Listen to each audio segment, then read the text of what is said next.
오늘 우리에게 주시는 하나님의 말씀은요, 요한복음 10장이고요. 본문은 7절부터 11절 말씀이 되겠습니다. 그러므로 예수께서 다시 이르시되 내가 진실로 진실로 너희에게 말하노니 나는 양의 문이라. 나보다 먼저 온 자는 다 절도요 강도니 양들이 듣지 아니하였느니라. 내가 문이니 누구든지 나로 말미암아 들어가면 구원을 받고 또는 들어가며 나오며 꼴을 얻으리라. 도둑이 오는 것은 도둑질하고 죽이고 멸망시키려는 것뿐이요 내가 온 것은 양으로 생명을 얻게 하고 더 풍성히 얻게 하려는 것이라. 나는 선한 목자라. 선한 목자는 양들을 위하여 목숨을 버리느니라. 아멘. 한국에서 선한 목자 교회라는 이름의 교회를 섬기는 목사님이 여러 목사님들이 있는 곳에서 자기 교회 이름을 자랑했습니다. 선한 목자 교회. 이름만 들어도 은혜롭지 않습니까? 여러 목사님들이 그러네요, 교회 이름 참 좋네요 라고 답을 하는데, 어떤 한 목사님이 거기 있는 모든 사람들이 들을 수 있을 정도로 크게 글쎄요 라고 답을 하는 거예요. 선한 목자 교회를 담임하는 목사님이 그 목사님에게 물어봤어요. 선한 목자 교회라는 이름이 마음에 안 드시나요? 왜 글쎄요 라고 답을 하셨어요? 그때 그 목사님이 답합니다. 선한 양 교회는 아니잖아요. 선한 목자라는 이름이 들어간 교회는 어느 지역에나 있습니다. 썬토에도 제가 확인해 보니까 3개 이상이 있어요. 콜롬비아에도 3개 이상의 The Good Shepherd Church라고 하는 교회들이 있더라고요. 그런데 이름은 선한 목자인데 그 속에 모인 양들은 선하지 않아서 이름값도 못하는 교회라고 오히려 욕을 먹는 선한 목자 교회들이 많다는 거예요, 여러분. 우리 교회 이름이 선한 목자 교회가 아니어서 다행입니까? 아니면 아쉽습니까, 여러분? 교회 이름에 목자가 들어가다 보니 교인들이 은연중에 자기가 선한 목자라고 그렇게 착각을 하고 있어서 그런 것은 아닐까 하는 생각을 해봅니다. 선한 목자는 누구죠? 너무 싱거워서 답을 안 하시는 겁니까, 여러분? 선한 목자는 오직 예수님이시죠. 성도 여러분, 선한 목자 교회, 선한 목자 가정, 선한 목자 회사, 이런 이름을 붙이든 붙이지 않든 중요한 것은 무엇입니까? 우리는 그 아버지의 그 아들이라고 하는데 그 목자의 그 양이 되는 것, 이것이 중요한 것 아닙니까? 동의하세요? 저는 여러분이 말씀을 묵상하면 할수록 선한 목자를 닮은 선한 양으로 변화되고 성숙해지기를 예수님의 이름으로 축원합니다. 요한복음의 주된 메시지가 뭐라고 했습니까? 신앙생활을 처음 시작하는 분들에게 요한복음은 너무나 중요해요. 왜냐하면 예수님이 어떤 분이신지를 자세하게 소개를 하고 있거든요. 요한복음의 목적은 예수님이 누구신지를 알려주는 것이에요. 그래서 요한은 자기만의 독특한 표현을 하나 만들었습니다. 에고에이미라고 하는 표현 말이에요. 여러 번 말씀드려서 아마 기억하시는 분들이 많이 있을 것 같아요. 에고에이미는 나는 무엇이다, 영어로 I am에 해당하는 그리스어 표현이죠. 그런데 에고에이미라는 이 표현은 출애굽기 3장 14절에서 하나님의 이름으로 사용된 단어예요. 에고에이미. 그래서 유대인들은 함부로 에고에이미라고 하는 이 말을 해서는 안 됐습니다. 우리는 하나님의 이름이 여호와라고 하는 것을 알고 있어요. 저들도 알고 있어요.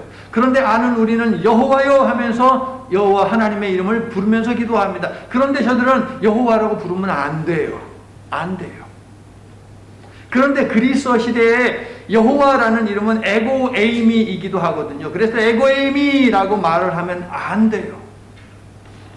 그런데 예수님은 이 말을 자신에게 적용시킴으로 내가 바로 하나님이다 라고 의도적으로 반복해서 알려주고 계시지요.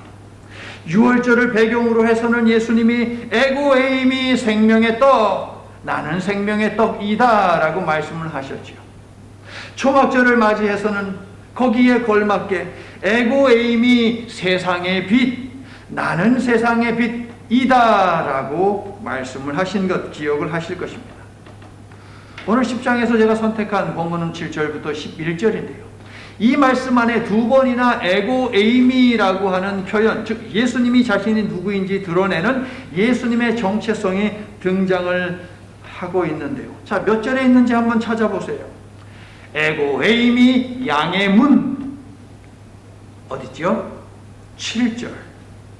두 번째, 에고 에이미 선한 목자 어디에 있죠? 11절. 물론 여러분의 성경에는 나는 양의 문이다, 나는 선한 목자다 라고 되어 있지만 에고 에이미 정도는 요한복음을 이렇게 깊이 있게 나눠서 공부하는 우리가 기억해야 하는 표현이에요, 여러분. 에고 에이미.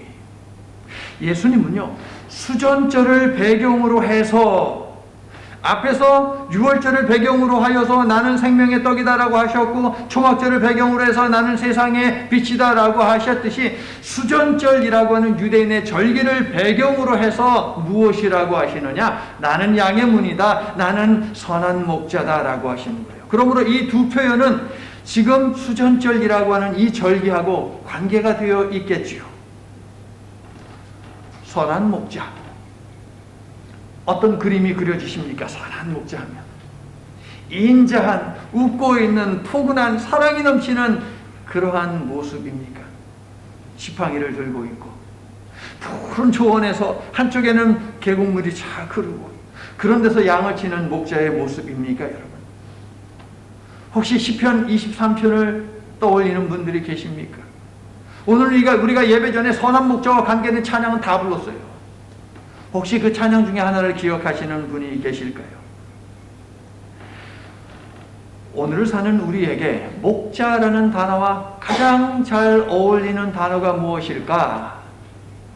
리더라고 하는 말입니다, 여러분.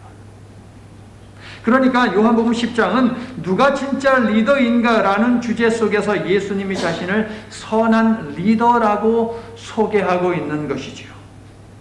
그렇다면 선한 목자, 선하다라고 하는 것은 무슨 뜻일까요?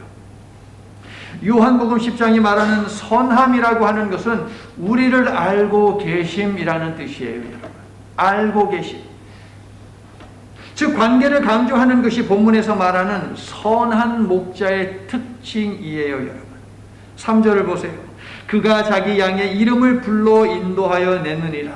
수많은 양이 있지만 각각의 양의 이름을 다 알고 계신대요.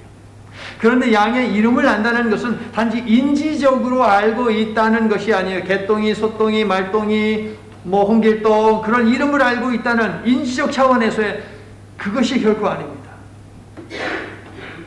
점이 있는지, 상처가 있는지, 성격이 어떤지, 어떤 아픔을 안고 사는지, 자신을 잘 따르는지 이렇게 관계적으로 아는 것이에요. 성도 여러분, 예수님은 여러분을 속속들이 잘 알고 계시며 친밀한 관계를 원하고 계시는데 여러분은 예수님을 얼마나 알고 계십니까? 예수님과 관계되기를 위하여서 얼마만큼 사모하고 계십니까, 여러분? 그 아버지의 그 아들, 오늘 성경에서는 그 목자의 그 양이라고 하는 표현으로 연결이 되는데요. 따르는 목자가 선하면 따라가는 그 양도 선해야 한다는 것이에요, 여러분.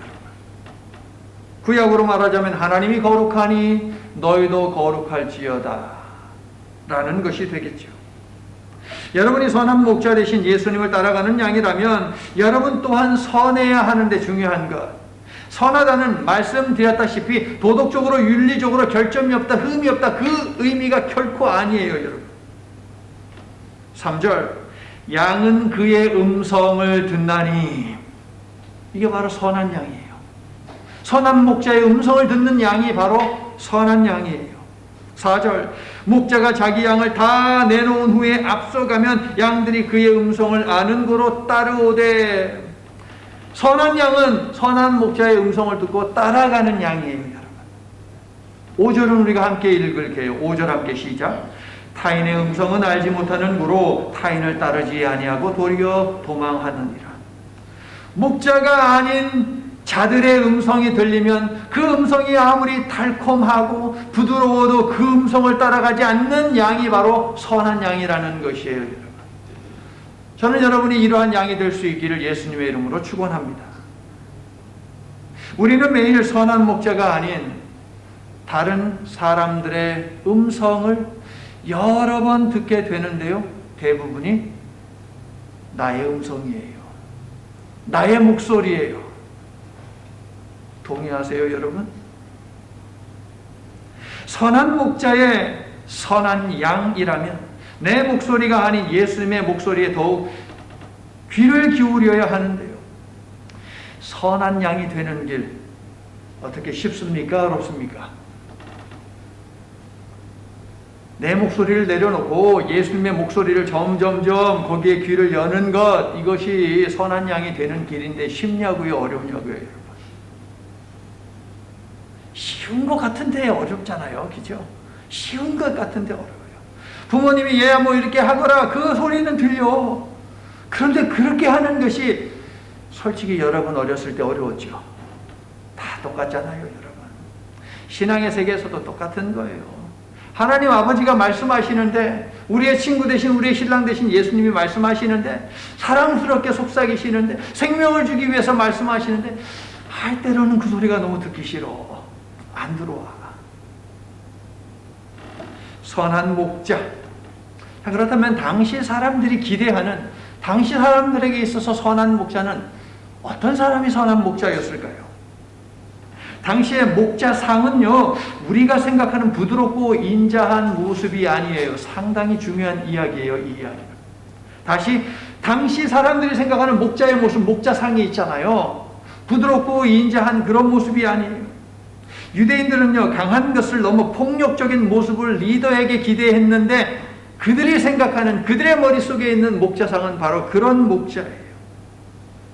그래서 바리새인들의 리더십은 바로 그러한 폭력적인 언어 폭력과 행동 폭력을 일으키는 그런 리더십이었던 것이지요. 오랫동안 외세에 지배되어 살면서 독립을 꿈꿨고,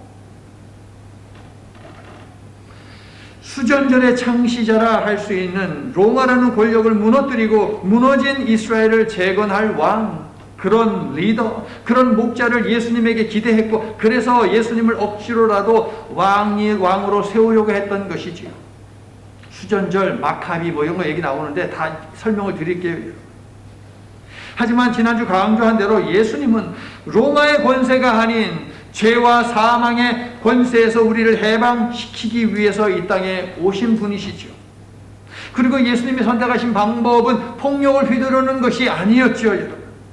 오히려 폭력에 의해 희생당하는 것이 예수님이 선택한, 어찌 생각하면 바보스러운, 참으로 이해할 수 없는 비논리적인, 어리석은 그러한 방법이에요.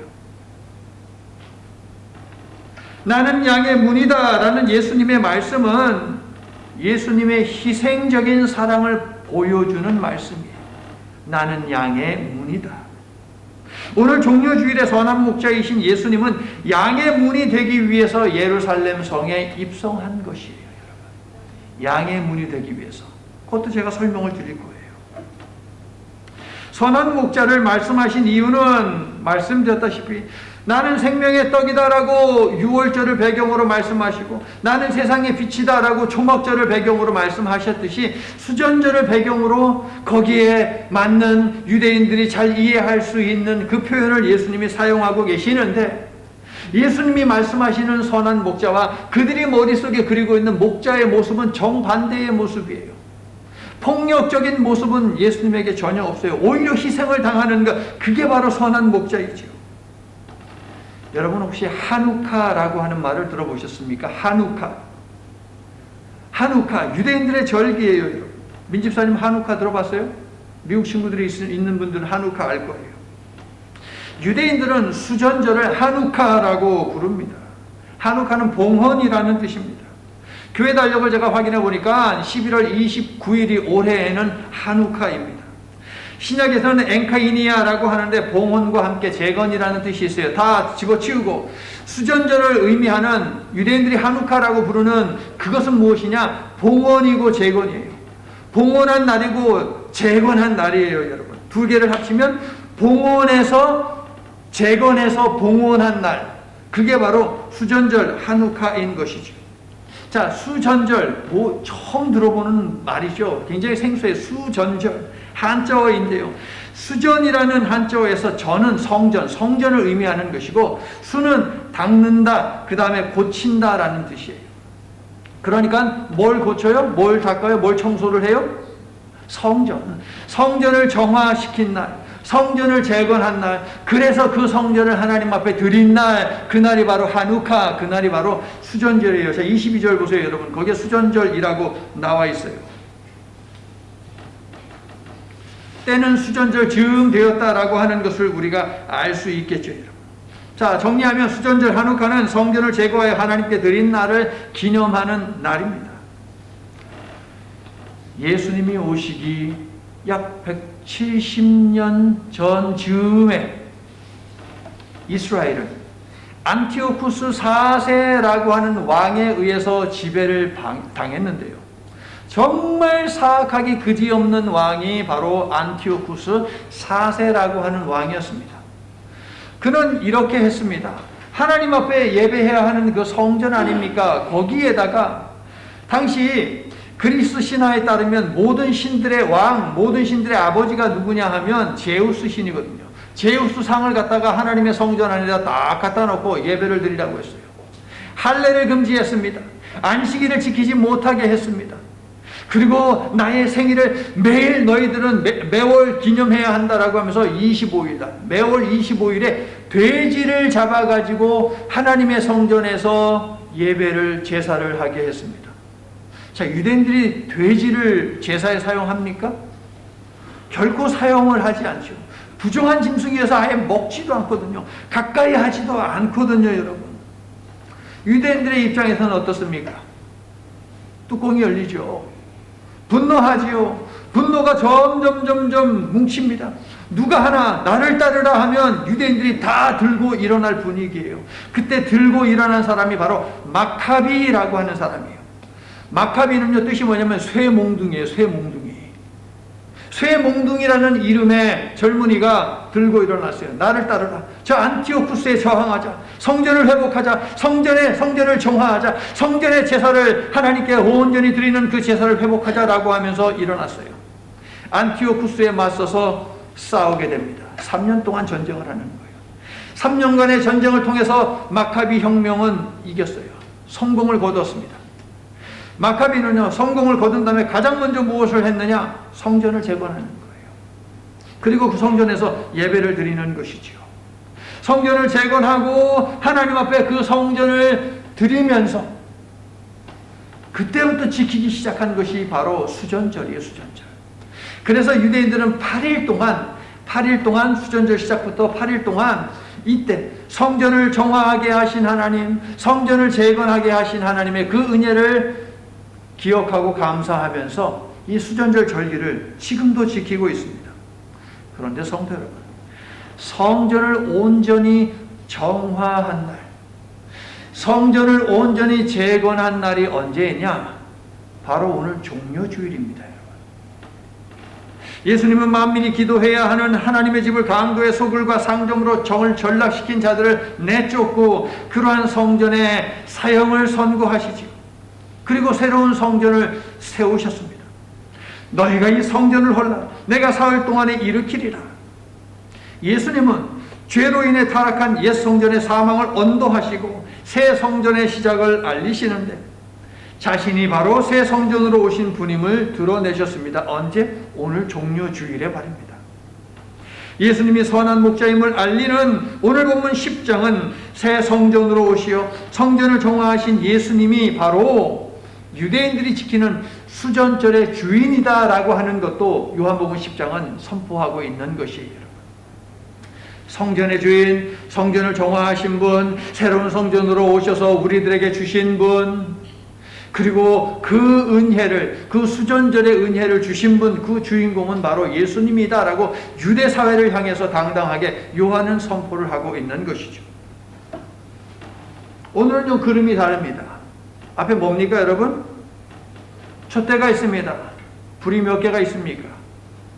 9개가 있네요. 저렇게 생긴 촛대를 따라해 볼까요? 메노라. 메노라. 예, 메노라라고 부르는데 메노라는 그냥 히브리어로 촛대라는 뜻이에요. 촛대. 그런데 저렇게 생긴 것은 메노라라고 그렇게 부릅니다. 수전절 8일간의 행사 중에서 가장 중요한 행사가 무엇이냐면 저 메노라 촛대에다가 불을 갖다가 밝히는 것이 가장 중요해요. 그래서 유대인들은요, 이 수전절을 빛의 축제라고 그렇게 부르기도 합니다. 빛이 수전절의 핵심입니다. 자, 안티오쿠스 4세가 성전을 더럽히고 하나님을 모독하자 마카비가 분노했고 사람들과 함께 봉기를 일으켜서 싸웠다라고 말씀을 드렸어요. 그랬죠. 그리고 3년 동안 전쟁을 치르고 승리했다는 말씀을 드렸습니다. 승리해서 하나님의 성전을 재건하고 정화하고 그리고서 거기에서 첫 예배를 드려야 하는데 유대인들은요, 하나님의 그 성소 안에는 그 등잔대가 있거든요. 매일 등잔에 불을 지펴야 돼요, 여러분. 그런데 아무 기름이나 사용하지 못해요. 정결한 거룩한 감람유만 사용할 수 있거든요. 그런데 그들에게 남아있는 기름은 오직 한 병밖에 없어요. 그리고 거룩한 기름을 만들려면 시간이 걸려요, 여러분. 그래서 그 한 병, 기름을 쓰는데 한 병은 하루밖에 불을 못 밝혀요. 그래서 그 한 병을 등잔에다 부었습니다. 그리고 불을 켰습니다. 기적이 일어났어요, 여러분. 하루치밖에 안 되는 기름으로 8일 동안 불이 밝아졌다는 거예요. 며칠 동안? 8일 동안. 그래서 유대인들은 8일 동안 수전절을 지키는 것이죠, 여러분. 자, 그런데 지금 촛대가 몇 개가 있어요? 9개가 있네요. 8일인데 왜 9개예요? 가운데 있는 불 있잖아요. 그것은 섬김이라고 하는 그 뜻을 가지고 있는 촛대예요, 가운데. 그건 뭐냐면 옆에 있는 촛대에다 불을 전달하는 거예요. 그러니까 가운데 수전절 첫날이 됐습니다. 가운데 불을 킵니다. 하나 킵니다. 그리고 먼저 오른쪽에 있는 것에다가 불을 갖다가 주는 거예요. 다음날. 그리고 그 다음, 그러니까 그러니까 첫날에는 2개 켜는 거죠. 첫 번째 가운데 있는 것, 거기에서 불을 해가지고 그 옆에다 주고, 그 다음에 다음날 그 옆에다 주고, 그래서 8일째, 8번째, 그러니까 왼쪽 제일 끝에 있는 그 촛대에다가 불을 밝히면, 그러면 수전절 마지막 날이 되는 것이죠. 여러분, 추석과 설날에는 우리 뭐 좀 특별한 음식을 먹습니까? 수전절에 그러면은 이 사람들은 뭐 특별한 음식을 먹을까요? 예, 그들도 먹습니다. 자, 8일 동안 불이 꺼지지 않았다. 하루치 기름을 가지고. 그래서 이 기름의 역사, 기름의 기적을 그들은 기억하면서 무엇을 먹느냐? 기름에 튀긴 도너츠를 먹어요. 오늘 혹은 이번 주에 도너츠를 먹을 계획이 계신 분들, 도너츠를 먹을 때 항상 물을, 마실 것을 옆에다 갖다 놓고 드시기 바랍니다. 하나님이 은혜를 주셔서 도너츠를 먹을 때에, 야, 이날은 바로 내 아들 예수가 너의 죄를 위해서 온 날이야 라고 갑자기 도너츠를 먹는데 깨닫게 하시면 목이 메일 수 있잖아요. 그럼 얼른 물을 마셔야 될 것 아닙니까, 여러분? 무엇을 먹든지 간에 하나님의 은혜를 떠올리면 되는 거예요. 꼭 도너츠를 먹는 것뿐만 아니라 그렇게 하고 계시죠, 여러분?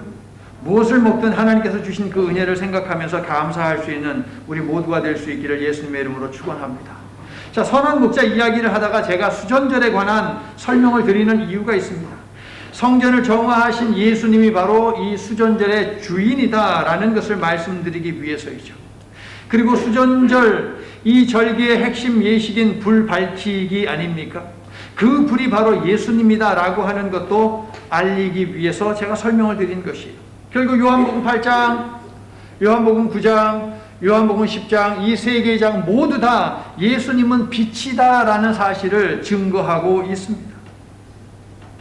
우리의 눈과 마음과 영을 막고 있는 어둠을 걷어내시어 육신의 눈과 마음의 눈뿐 아니라 영의 눈까지 밝히 보게 하시는 분은 누구세요? 예수님이요. 예수님인 것을 아는 것이 너무나 중요하기 때문에 8장, 9장, 10장을 통해서 계속 반복해서 드러내고 있는 것이에요. 예수님은 빛이다. 세상을 밝히는, 우리의 눈, 열으실 뿐만 아니라 마음을 여시고 우리의 영도 열어주시는 그 생명의 빛을 가지고 계시는 분은 우리 예수님 한 분밖에 안 계신 줄로 믿습니다. 성도 여러분, 수전절과 종려 주일 등 하나님의 구원 사역과 관계된 모든 절기의 주인이신 예수님이 약 2000년 전 오늘 죄와 사망의 권세를 깨뜨리고 생명의 빛을 주기 위해서 예루살렘에 입성하셨습니다. 사람들은 예수님을 보며 구약에 예언된 메시아가 오셨다고 즐거워하며 시편 118편 25절 호산나, 즉 제발 우리를 구원하소서라고 외쳤습니다. 호산나 다윗의 자손이여 찬송하리로다. 주의 이름으로 오시는 이여 호산나. 왕으로 오신 예수님을 향한 환호성이 예루살렘에 가득했습니다. 그러나 예수님은 사람들이 기대하는 로마라는 정치 권력을 무너뜨리기 위해 오신 정치적 심판주가 아니에요. 선한 목자는 마카비처럼 폭력으로 하나님의 성과 하나님의 백성들을 지키는 목자가 아니라는 것이에요.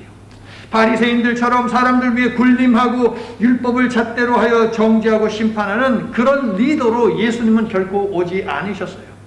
그러므로 선한 목자는 그들이 생각하는 선한 목자와는 너무나 다른 선한 목자인 것이죠. 당시 사람들은 폭력을 사용해서라도 그릇된 것을 바로 잡는 목자를 기대했지만 그런 목자는 예수님이 말씀하신 선한 목자가 아니라는 것이지요. 11절을 보세요. 나는 선한 목자라. 선한 목자는 양들을 위하여 목숨을 버리느니라.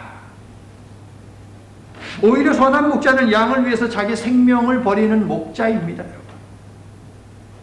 그래서 예수님은 자신을 선한 목자로 소개하며 앞에서 먼저 양의 문이라고 하신 것이에요. 양문 혹은 양의 문이라고 하는 이 양문, 양의 문. 양들이 다니는 문, 그래서 양문, 양의 문인 것이지요. 양문은 베데스다 연못 근처에 있습니다. 제사에 사용되는 양이 드나드는 문이라고 해서 양문이라고 부르는 것인데요. 제사는 무엇입니까, 여러분? 제사는 무엇이에요? 이 양은 제사를 위해서 사용되는 양인데 제사는 무엇입니까? 하나님과의 언약 관계를 확인하는 의식, 이게 바로 제사잖아요. 다시 하나님과의 언약 관계를 확인하는 의식. 하나님은 나의 구원자, 나는 구원받는 하나님의 양. 하나님은 선한 목자, 나는 하나님의 양. 이 관계를 확인하는 그 의식이 바로 예배, 제사인 것이에요. 그러므로 예수님이 자신을 양의 문이라고 하신 것은 자신을 통해서만 하나님과의 새 언약이 체결되며 자신을 통과해야만 하나님과의 관계 속에 들어갈 수 있음을 말씀하신 것이에요. 나를 통해야만 구원이 있다는 거예요. 나를 통해야만 살 수 있다는 것이에요. 내가 양의 문이지만 요한복음 앞에서는 세상 죄를 지고 가는 하나님의 어린 양이라고 그랬어요. 그 양이기도 해요.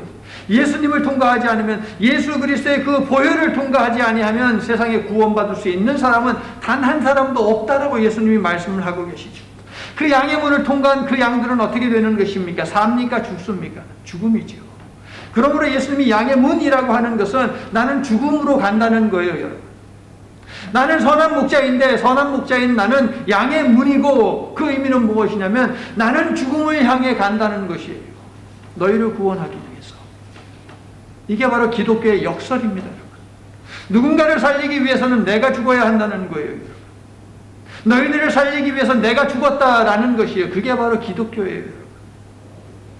아이가 잘 자라게 하기 위해서 엄마가 희생하고 아빠가 희생하듯이 우리 예수님은 우리가 잘 되기를 위해서 가장 잘 되어야 하는 것이 무엇입니까? 죄와 사망의 권세에 의해서 멸망하지 않는 것이잖아요. 그것을 깨기 위해서 예수님은 내가 희생할게. 내가 힘든 거 다 할게. 내가 죽을게. 너희는 살아. 너희는 잘 살아. 라고 은혜를 베풀어 주시는 것이죠. 그게 바로 양의 문이에요, 여러분. 진리가 너희를 자유케 하리라고 8장 32절에서 선포하신 예수님은 14장 6절에서 에고 에이미 길이요 진리요 생명이다 라고 하십니다. 내가 곧 길이요 진리요 생명이니 나로 말미암지 않고는, 얘기하잖아요. 나로 말미암지 않고는 양의 문이에요. 내 문을 통과하지 않고는 아버지께로 올 자가 없다. 구원은 오직 나를 통해서 얻어지는 것이야. 그래서 나는 길이요 진리요 생명이라고 할 때에 여러 길들 중에 하나의 길이 아니에요. I am a way가 아닙니다. 유일한 길 I am the way예요, 여러분. 유일한 길. 이처럼 생명으로 들어가고 천국으로 들어가는 유일한 문은 오직 예수님 한 분이기 때문에 이 사실을 알리려고, 그리고 영생을 주실 방법을 알리시려고 예수님은 나는 양의 문이다 라고 말씀하신 것이에요, 여러분. 할렐루야.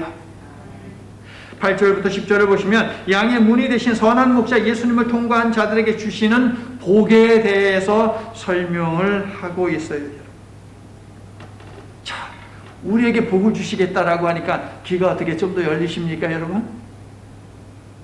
선한 목자는요, 사람들을 멸망으로 인도하는 성전을 그냥 둘 수 없잖아요.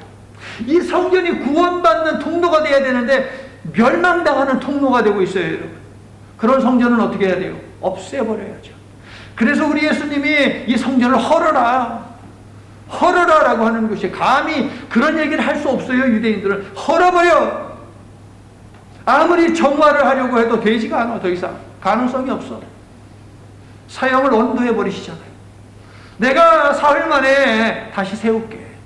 그런데 그 성전은 또 다시 세울, 수리를 할, 정화를 할 필요가 없어. 완벽한 성전이야. 새 성전을 줄게라고 하셨죠. 자신의 온 몸으로 죄와 사망의 권세를 막으시려고 우리 예수님은 스스로 양의 문이 되셨다. 이게 바로 오늘 종려주일의 의미라고 다시 한번 강조합니다. 예수님은 누구든 목자의 음성을 듣고 양의 문으로 들어와 거하는 자들에게 다음과 같은 축복을 주시는데, 첫째, 양의 문 대신 예수님을 통과하면 구원을 얻게 하신다고 합니다. 9절 전반부, 내가 문이니 누구든지 나로 말미암아 들어가면 뭐라고요? 구원을 받고. 양의 문은요, 아무에게나 열리지 않아요. 3절에 보니까 문지기가 등장하네요. 아마도 선지자들이거나 세례 요한이거나 성령님일 것입니다.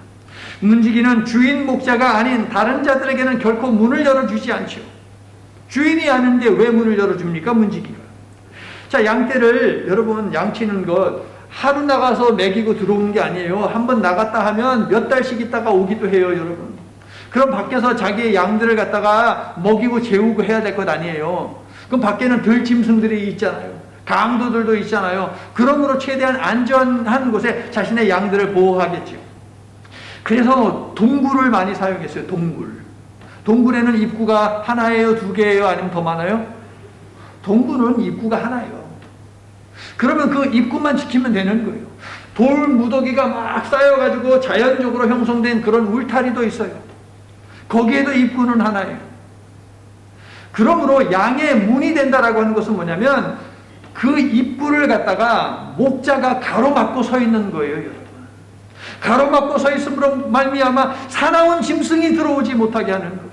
강도들이 들어오지 못하게 하는 거예요. 자신의 온몸으로 그렇게 막는 것이 양의 문이에요, 여러분. 그리고 안에 있는 양들이 밖에서 좋은 소리가 난다, 좋은 냄새가 난다라고 하면서 유혹받아서 나가는 것, 그것도 못하게 한다는 거예요, 여러분.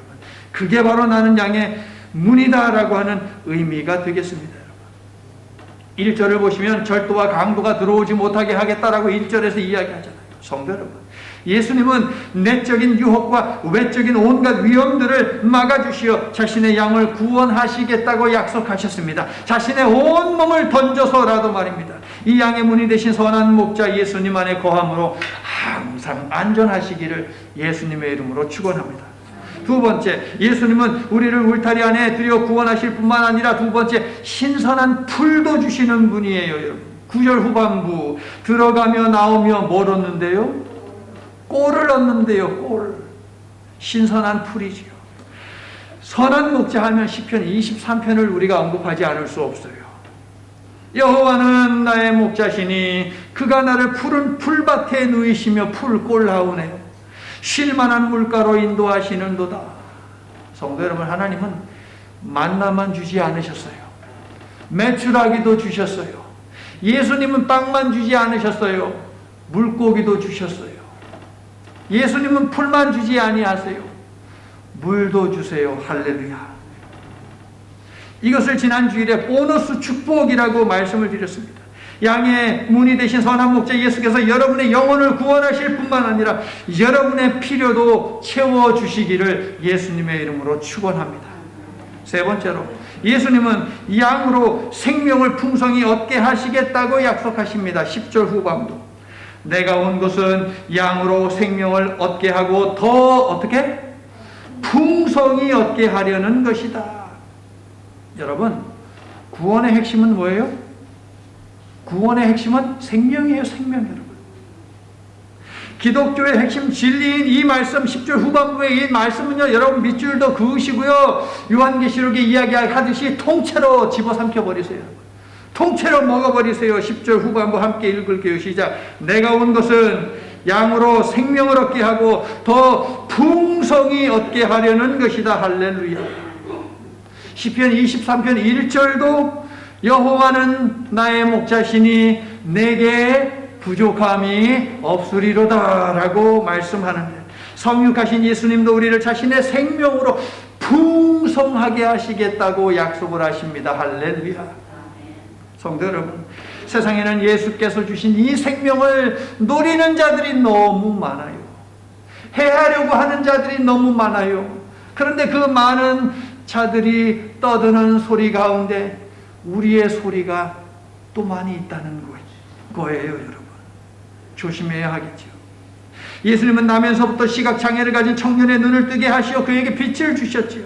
그러자 강도요, 절도요, 도둑인 사꾼 목자들이 욕하면서 청년을 공동체에서 내쫓는 것을 보십시오. 여러분, 유대 공동체에서 축출당하는 그것은 사망 언도와도 같은 것이기 때문에 청년의 부모는 그러한 일이 자신들의 삶에 일어날까 봐 두려워했습니다.